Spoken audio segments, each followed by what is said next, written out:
അസ്സലാമു അലൈക്കും വറഹ്മത്തുള്ളാഹി വബറകാതുഹു. സൂറത്തുൽ വാഖിഅ കഴിഞ്ഞ ക്ലാസ്സിൽ നമ്മൾ 10 ആയത്ത് വരെ ഓതി തജ്വീദ് നിയമങ്ങളെല്ലാം മനസ്സിലാക്കി പഠിച്ചു അല്ലേ? ഇൻഷാ അല്ലാഹ് 11ാമത്തെ ആയത്ത് മുതൽ നമുക്കൊന്ന് ഓതി നോക്കാം. ബിസ്മില്ലാഹിർ റഹ്മാനിർ റഹീം. ഉലൈകൽ മുഖറബൂൻ. ഓക്കെ, തജ്വീദ് നിയമം നോക്കാം. ഉലൈക, ഇവിടെ നിങ്ങൾ കാണുന്നുണ്ട് ഒരു വാവ് അല്ലേ? വാവിൻ്റെ മുകളിൽ സുക്കൂൻ അല്ലേ? ഇങ്ങനെ വരികയാണെങ്കിൽ നമ്മൾ ഇതിന് ഒരു ശബ്ദം ഇവിടെ കൊടുക്കേണ്ട ആവശ്യമില്ല. ഇതിന് ഇവിടെ ഉച്ചരിക്കേണ്ട ആവശ്യമില്ല കേട്ടോ. ഓക്കെ, നമ്മൾ എന്ത് ചെയ്യുക? ഈ ഒരു അക്ഷരം ഇവിടെ ഉണ്ട് എന്ന് മൈൻഡ് ചെയ്യേ വേണ്ട, നമ്മൾ കൂട്ടിച്ചേർത്തങ്ങ് ഓതി പോവുക. ഉലൈക, ഇവിടെ നമ്മൾ പറഞ്ഞതാണ് അല്ലേ, നമ്മൾ പഠിച്ചതാണ്. മദ് ഒറ്റപ്പദത്തിൽ മദ്ദക്ഷരത്തിന് ശേഷം ഹംസ ഒറ്റപ്പദത്തിൽ വരികയാണെങ്കിൽ മദ് മുത്തസിലാണ് അല്ലേ? മദ് മുത്തസിൽ. ഇവിടെ നമ്മൾ 4 or 5 ഹറക്കത്ത് ദീർഘിപ്പിച്ച് ഓതി കൊടുക്കുക കേട്ടോ. ഉലൈക, ക എന്ന് പറയുമ്പോൾ ചെറിയൊരു ചെരിവ് എപ്പോഴും വേണം കേട്ടോ. ക. ഉലൈക എന്ന് പറയരുത്, ക അല്ല. മലയാളത്തിൽ പറയും പോലെ ക എന്ന് പറയരുത് കേട്ടോ. ഉലൈക. ഓക്കെ. ഉലൈകൽ മുഖറബൂൻ. റോന്റെ മുകളിൽ ശബ്ദമുണ്ട്, ഒന്ന് കനപ്പിച്ച് കൊടുക്കണം കേട്ടോ. റോ. മുഖറബൂൻ. ഇവിടെ എന്താണ് നിയമം? നമ്മൾ പഠിച്ചതാണല്ലോ. മദ് ആരിൽ. മദ് ആരിൽ എന്ന് പറഞ്ഞാൽ അവിടെ നിർത്തുമ്പോൾ നമ്മൾ സുക്കൂനിലാണ് അവിടെ നിർത്തുന്നത് അല്ലേ? സുക്കൂനിൽ അവിടെ നിർത്തുകയാണ്. അപ്പം നിർത്തുമ്പോൾ നമുക്ക് അവിടെ 2 മുതൽ 6 അക്ഷരത്തിൻ്റെ അളവ് വരെ നമുക്ക് ദീർഘിപ്പിച്ച് ഓതി നിർത്താം. 2 അനക്കം മുതൽ 6 അനക്കം വരെ നമുക്ക് ദീർഘിപ്പിച്ച് ഓതാവുന്നതാണ്. ഓക്കെ, 12ാമത്തെ ആയത്തൊന്ന് നോക്കാം. ഫീ ജന്നാത്തിൻ നഈം. ഓക്കെ, ഫീ എന്ന് പറഞ്ഞപ്പോൾ ഫിൻ്റെ കൂടെ ഒരു യാ വന്നിട്ടുണ്ട് അല്ലേ? യാ മദ് 2 അനക്കം നീട്ടി കൊടുക്കുന്ന സാധാരണ മദ് കേട്ടോ. ഫീ 2 അനക്കം നീട്ടുക. ഫീ ജന്നാത്തി. നൂനിൻ്റെ ഉള്ളിൽ, നൂനിൻ്റെ മുകളിലായിട്ട് ശബ്ദ വന്നിട്ടുണ്ട്. നൂനിൻ്റെ കൂടെ തന്നെ മദ്, അലിഫ് മദ്ദും വന്നിട്ടുണ്ട്, സാധാരണ മദ്. നമ്മളിവിടെ നൂനിനെ നന്നായിട്ട് മണിക്കുകയും വേണം, 2 അനക്കം നീട്ടുകയും വേണം. അപ്പം എങ്ങനെ ഓതും? ഫീ ജന്നാത്തി. ജന്നാത്തി. ഓക്കെ, നൂനിൻ്റെ മുകളിലും മീമിൻ്റെ മുകളിലും ശബ്ദ വന്നാൽ നന്നായിട്ട് മണിച്ചൊടുക്കണം കേട്ടോ. ഓക്കെ, ജന്നാത്തിൻ നഈം. ഇവിടെയും നൂനിൻ്റെ മുകളിൽ ശബ്ദ വന്നിട്ടുണ്ട് അല്ലേ? ഇവിടെയും നന്നായിട്ട് മണിച്ചു കൊടുക്കണേ. ജന്നാത്തിൻ നഈം. മദ് ആരിൽ നന്നായിട്ട് നീട്ടി നിർത്തുക കേട്ടോ. ഓക്കെ, 13ാമത്തായ സുല്ലത്തും മിനൽ അവ്വലീൻ. സുല്ലത്തു. സ. ഇത് സ ആണ് അല്ലേ? സു.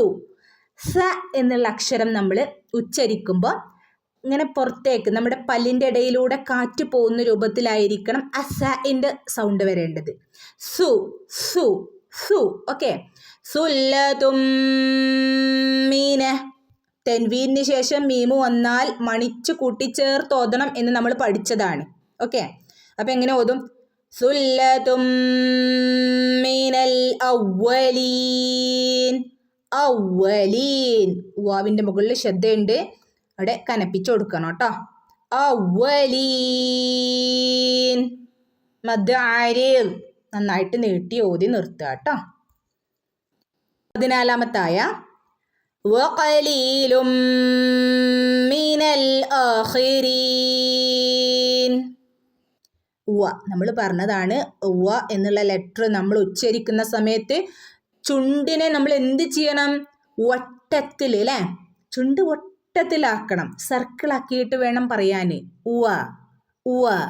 ഓക്കെ, വഖലീലും ഖാഫിനെ പ്രത്യേകം ശ്രദ്ധിക്കണം കേട്ടോ. നാവിൻ്റെ മൊരട് ഭാഗത്തു നിന്നാണ് ഖാഫ് വരുന്നത്. ഓക്കെ. ലാമിൻ്റെ കൂടെ യാ മദ് വന്നിട്ടുണ്ട് കേട്ടോ. രണ്ടനക്കം നീട്ടി കൊടുക്കണേ. വഖലീലും മീന. ഇവിടെയും തെൻവീനു ശേഷം മീമ് വന്നാൽ നമ്മൾ എന്ത് ചെയ്യും? മണിച്ചു കൂട്ടിച്ചേർത്ത് ഓതണം. വഖലീലും മിനൽ ആഖിരീൻ. മിനൽ ആഖിരീൻ. ഇവിടെ ആ എന്ന് നീട്ടുന്നുണ്ടല്ലേ നമ്മൾ. ഇവിടെ ലാമിൻ്റെ ഉള്ളിലായിക്കൊണ്ട് ഹംസ വന്നിട്ടുണ്ട് അല്ലേ. ഈ ഒരു ലാമിൻ്റെ ഉള്ളിലായിക്കൊണ്ടാണ് ഹംസ വന്നിട്ടുള്ളത്. ഇങ്ങനെ വരുന്ന സാഹചര്യത്തിൽ നമ്മൾ എന്ത് ചെയ്യണം? അവിടെ 2 ഹറക്കത്ത് നീട്ടി ഓതി കൊടുക്കണം. ആ എന്നിങ്ങനെ നീട്ടണം കേട്ടോ. ആഖിരീൻ. മദ് ആരിലാണ്, നന്നായിട്ട് നീട്ടി ഓതി നിർത്തുക കേട്ടോ. ഓക്കെ. 15ാമത്തെ ആയത്ത്. അലാ സുറൂരിൻ മൗദൂന. തജ്വീദ് ഒന്ന് നോക്കാം. അല ഐനാണ്. അ തൊണ്ടയുടെ നടുക്ക് നിന്ന് വരുന്ന ലെറ്ററാണ് അ. അല അല. ലാമിൻ്റെ ഉള്ളിൽ ഇവിടെ സാധാരണ മദ്ദായ അലിഫ് മദ് വന്നിട്ടുണ്ട്. 2 അനക്കം നീട്ടുക കേട്ടോ, നീട്ടി കൊടുക്കുക കേട്ടോ. അല സുറൂരിൻ മൗദൂന. റിൻ എന്ന് പറയില്ല, രി എന്നുള്ള രൂപത്തിലാണ്. റഇന് കസ്റ വരുമ്പോൾ രി ആണ് കേട്ടോ. സൂറൂരിമ്മ.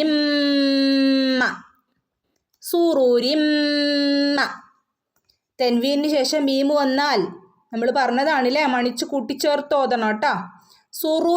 സുറുറിമ്മ.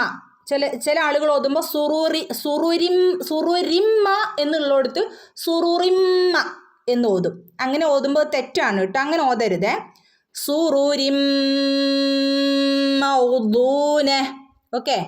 രി എന്നാണ്. റഇന് കസ്റ വരുമ്പോൾ രി ആണ് എന്നുള്ളത് പ്രത്യേകം ഓർമ്മ വേണം കേട്ടോ. മൗദൂന. ഇവിടെ വാദിൻ്റെ കൂടെ വാവ് മദ് വന്നിട്ടുണ്ട്. 2 അനക്കം നീട്ടി ഓതി കൊടുക്കുക കേട്ടോ. മൗദൂന. ഇവിടെ ത ആണല്ലേ അവസാനം വന്നിട്ടുള്ളത്. ആ തഇന് പ്രത്യേകിച്ച് തഇൻ്റെ സൗണ്ട് കൊടുക്കരുത് കേട്ടോ. മൗദൂന. ഓക്കെ. അങ്ങനെയാണ് അവിടെ വഖഫ് ചെയ്യേണ്ടത് കേട്ടോ. ഓക്കെ. ഇൻഷാ അല്ലാഹ്. അസ്സലാമു അലൈക്കും വറഹ്മത്തുള്ളാഹി വബറകാതുഹു.